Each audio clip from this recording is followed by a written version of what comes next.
Você acredita que o dia mais poderoso na história da humanidade foi o dia que Jesus nasceu ou o dia que ele morreu? Qual foi o mais importante na sua opinião? Você quer saber a importância do impacto desse acontecimento para você, para sua vida, para sua fé? Então fica comigo, porque está começando mais um devocional, Presença do Pai. Todos os dias compartilhamos uma página, uma live para revelar quem é Deus, o Pai, e edificar a sua fé. Melhor presente para você dar aos seus amigos, seus parentes. Para adquirir, só clicar no link que aparece na descrição do vídeo, vai chegar lá na sua casa. Nós garantimos para você o menor preço do mercado, tá bom? Mas olha para cá. O dia da morte de Jesus não foi um dia bom, realmente. Foi um dia de trevas, diz a Bíblia. Mas foi mais poderoso, porque foi ali que ele conquistou o nosso perdão. A Bíblia diz que Deus prova o seu amor para conosco, pelo fato de ter Cristo morrido por nós, quando nós ainda éramos pecadores. Deus não prova o seu amor por nós pelo fato de nos dar alguma coisa ou não, fazer alguma coisa ou não. O amor de Deus é provado pelo fato dele ter entregue tudo. Ele entregou o Filho, ele morreu. Ele morreu, mas ressuscitou. E a morte não o deteve. Ele saiu da morte e nos livrou dela. Ele foi para a morte não porque havia pecado, mas porque tomou os nossos pecados e entrou na morte com eles. E lá os deixou e pagou com o seu sangue. Mas como ele mesmo não tinha pecado, ele venceu a morte e ressuscitou. E agora todos nós que estamos nele também vencemos a morte. Nunca, somente a nossa casa terrena morre, o corpo, não, nada mais. A morte não pôde prendê-lo. Você está perdoado. Meu Deus, essa é a declaração mais poderosa que alguém precisa ouvir. Pela morte de cruz, pela morte na cruz, Cristo me perdoou para sempre. Uau! Pega o seu caderno de anotações ou escreve nos comentários. Pela morte da cruz, pela morte na cruz, eu fui perdoado para sempre. Pela morte na cruz, eu fui perdoado para sempre. Essa é a maior demonstração do amor de Deus por mim e por você. Eu estou aqui para te dizer isso, que o seu perdão nem mesmo depende de você lembrar dos seus pecados. São pagos. Não é com base na sua memória de pecados que ele te perdoa, porque você não consegue lembrar de todos. Não é que ia ficar os que você não lembra. Ele perdoa você com base na bondade dele, com base na misericórdia dele, e não nas lembranças do seu pecado. Eu sei que isso parece estranho, por isso é que você não está perdoado porque você confessou. Você está perdoado porque você creu, porque você não vai lembrar tudo. Deus, na sua graça, desceu da sua glória, se fez um bebê indefeso no ventre de Maria e nos braços de José. Se apresentou de uma maneira simples e indefesa, não de uma maneira austera, implacável, não. Ele morreu no nosso lugar, derramou o seu sangue, nos perdoou. Muitos acreditam, infelizmente, em pregadores que anunciam um Deus irado com os pecados deles. Todavia, não existe em nenhum lugar no Novo Testamento esse Deus. Deus está feliz com o que Jesus na cruz do Calvário, realizou. Jesus é quem disse: recebam a minha paz. eu vos dou a minha paz e a minha alegria. Quanto mais feliz você é em Deus, mais você alegra o coração de Deus. Eu acho que não tem nada mais poderoso para um pai, uma mãe, do que filhos felizes. Ele ressuscitou e levou diante de Deus o seu sangue inocente.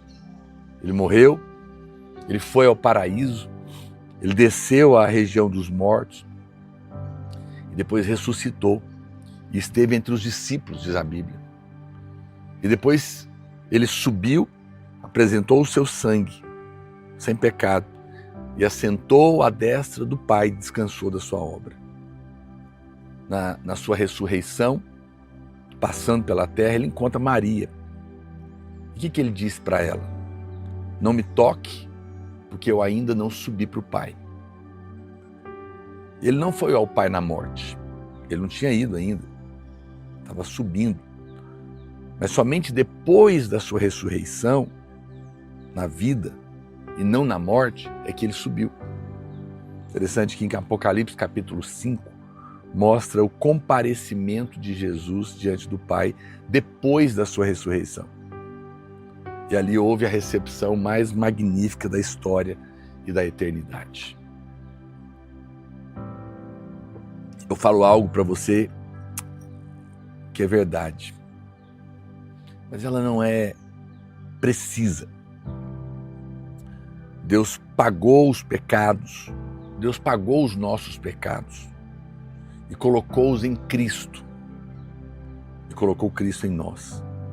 Mas a verdade precisa é que Deus não tira as coisas de Cristo e nos dá, porque seria algo parcial. A verdade precisa é Deus nos deu Cristo completamente. Não tirou algo dele, nos deu completamente. Não meramente tirou coisas de Cristo e nos deu tudo que é dele. Não, não. Cristo é como um santo envelope celestial, no qual nós, como uma carta, fomos colocados nele. A carta é colocada dentro do envelope. Para quê? Para ser protegida, para ser guardada. Eu e você somos a carta colocada dentro deste santo envelope que é Cristo. E com a garantia, o selo absoluto de que nós vamos chegar no endereço da vida eterna. Porque essa carta com o selo do Espírito não pode errar o endereço. O trono de Deus, nós vamos chegar lá. E a Nova Jerusalém. Mesmo que eu morra, eu verei na glória o meu Jesus que vive está. Você é totalmente e completamente perdoado. Uau! Vamos escrever isso? Eu sou plenamente e completamente perdoado. Escreve aí para mim. Eu sou plenamente e completamente perdoado. Puxa, como isso é poderoso. Como é lindo ter a certeza que nós vamos chegar lá, não por causa de nós, mas apesar de nós. Ninguém é 50% perdoado. Ou você está em Adão e totalmente sem perdão, ou você está em Cristo e completamente perdoado. Não há meio termo. É uma coisa ou outra. Você sabe, há uma razão pela qual a obra de Cristo é chamada da obra consumada de Cristo. Por que ela é chamada de obra consumada? Porque você não precisa terminá-la. Não depende mais de mim nem de você. Descansa no Senhor. Você não foi perdoado pela metade. A obra foi consumada. Jesus está sentado porque ele descansou, ele terminou. Então senta você também, crendo nesse perdão. Veja-se perdoado e aceito. Você precisa decidir se quer continuar se vendo de uma forma diferente da forma como Deus te vê ou não. Você pode escolher perdoar a si mesmo e reconhecer que é perfeitamente justo, independente do pecado que o atormenta, é uma opção. Constantemente você sente que é espiritualmente inadequado, talvez impuro. São todos os erros que desqualificam a sua piedade e conduta. Mas tudo mudou. Você foi aceito. Você se tornou agora um filho muito amado de Deus. Você não é a soma total do que você fez. Você é a soma total do que Cristo fez. Uau! Vou repetir. Você não é mais a soma total do que você fez. Você agora é a soma total do que Cristo fez. Merece escrever essa parte. Escreve aí. Eu não sou a soma total do que eu fiz. Eu sou a soma total do que Cristo fez. Hoje está tendo que escrever mais, né? As pessoas, nas palestras motivacionais, dizem que você é a soma de todas as suas escolhas. Mas Cristo já cancelou isso tudo, porque te escolheu. Hoje você é a soma da grande escolha de Cristo. Ele escolheu você. Às vezes você fica desejoso de ir numa terapia de psicólogo. Ok, você pode ir, não tem problema. Mas a sua cura verdadeira reside na convicção de que os seus pecados estão totalmente pagos. Acredite em mim. Isaías 61:7. A promessa do Senhor é de muita alegria e de muito regozijo.